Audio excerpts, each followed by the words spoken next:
So, what is a final form of a bill in the 72-hour rule?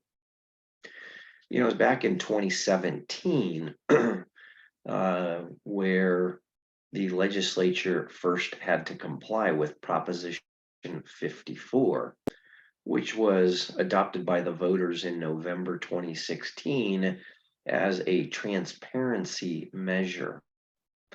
And so in June of 2017, when assembly bills were passing out of the assembly, the House of Origin deadline, and Senate bills were passing out of the state Senate, there was some question whether the two houses were complying with Prop 54.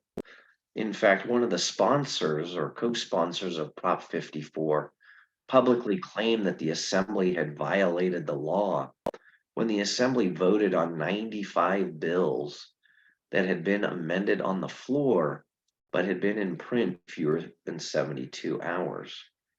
So, what is final form?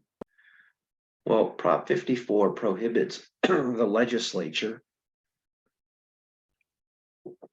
from passing any bill unless it's been in print and published on the internet for at least 72 hours before its final vote, except in one instance where there's a publicly declared emergency by the governor, and then both houses of the legislature would have to vote by a 2/3 vote to not comply with the 72-hour in print rule.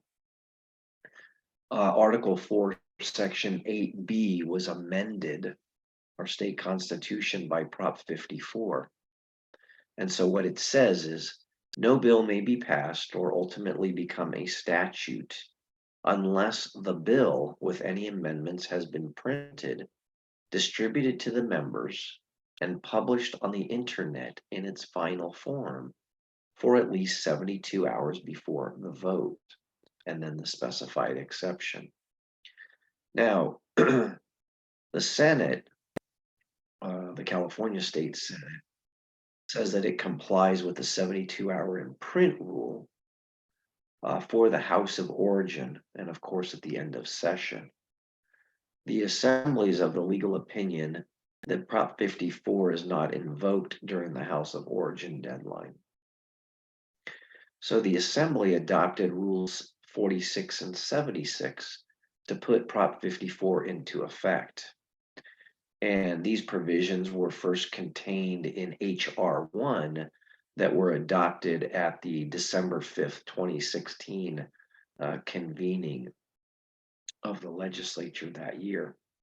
The Senate rules didn't contain any mention of Prop 54's provisions. So the Assembly rules limited Prop 54 in two ways.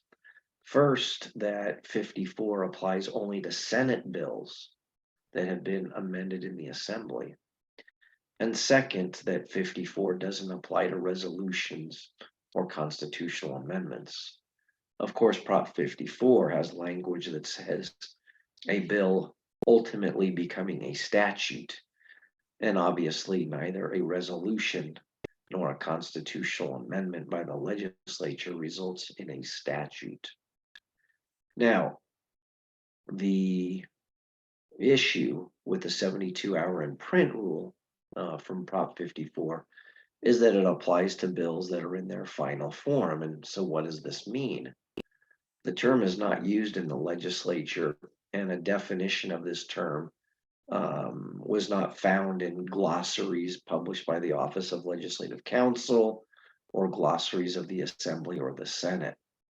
And those who work in and around the Capitol at that time really never referred to bills being in their quote unquote final form. In fact, some have even suggested that the final form of a bill is that version that's submitted to the governor for final action, the enrolled bill, after engrossing and enrolling has occurred. And of course, legislators don't vote on the enrolled version of a bill. Now, I did a little research back in 2017, and There's only one provision of the California Constitution that uses the term final form, and that, of course, is Prop 54. However, the term final form is actually used in a number of statutes in the California codes, most often referring to documents that are in their final form and that need to be filed with relevant state agencies or departments. Now, despite that, two other statewide ballot measures adopted by the state's electorate has used the term final form. So the first is Civil Code Section 1431.4, which was added by the voters in June 1986 by Prop 51. And then there's Government Code Section 81012, which was added by the voters in June 1974 by Proposition 9 that created the Political Reform Act of 1974. Now, although these two statutes use the rather obscure term final form, there are differences between them and the language contained in Prop 54. Now, Prop 51 can be amended if a bill furthers the purposes of the law. 2/3 of the legislature votes in favor of it, and at least 20 days prior to passage in each house, the bill is in its final form and has been delivered to the Secretary of State for distribution to the news media. Similarly, Prop 9, again, the Political Reform Act, can be amended if a bill furthers the purpose of the Political Reform Act. 2/3 of the legislature votes in favor of it, and if at least 12 days prior to passage in each house, a bill in its final form has been delivered to the Fair Political Practices Commission for distribution to the news media, as well as every person who has requested the FPPC to send copies of these bills to them. So if the proponents of Prop 54 had decided to use these existing code sections as the basis for their use of the term final form, then they failed to include an important provision that specifies in each house. Now, does this mean that the assembly is correct in not applying the 72-hour in print rule to the House of Origin deadline? Passing a bill out of its House of Origin is a procedural matter because for a bill to ultimately become a statute, it obviously has to pass both houses of the bicameral California Legislature and then obviously be signed into law by the governor, unless the governor allows the bill to become law without his or her signature.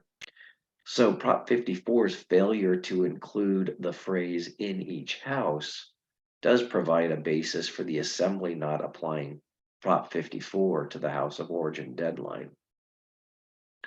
In addition, the assembly also applies some other rules, such as the Political Reform Act amendments, as well as bills amending the California Stem Cell Research and Cures Act to the House of Origin deadline. Now, why does it do so? Well, that's because the underlying statutes require that the days in print rule apply to passage in each house. So if Prop 54 contained the same language, then we might assume that the assembly would apply their rule to the House of Origin deadline as well to comply with Prop 54. However, the assembly says that the limitations imposed by Prop 54 only apply to final passage of a bill and not the House of Origin deadline. As further evidence of this treatment of these imprint rules, the joint rules of the Assembly and Senate similarly address two types of bills that require measures to be in print for a specified period of time. So when prior versions of a Prop 54 type measure were considered by the legislature, including SCA 4 by then Senator Lois Wolk in 2017, Her variation of this transparency rule would have said no bill may be passed in either house until the bill in the form to be voted on has been made available to the public by publishing it on the internet for at least 72 hours before the vote in that house. So you can see that there's potentially really only an issue if a bill were amended with fewer than 72 hours in print prior to the House of Origin deadline, and then the bill didn't get amended in the other house. Now, this is addressed by the Assembly, and the Assembly simply has that bill come back to its House of Origin to be voted on one final time in its final form. So it's not a concurrence vote because there's no concurrence in Senate amendments. It's just a final form vote. And this has been used on occasion beginning in 2017. And so there clearly isn't a violation of Prop 54 by the Assembly proceeding as it does so.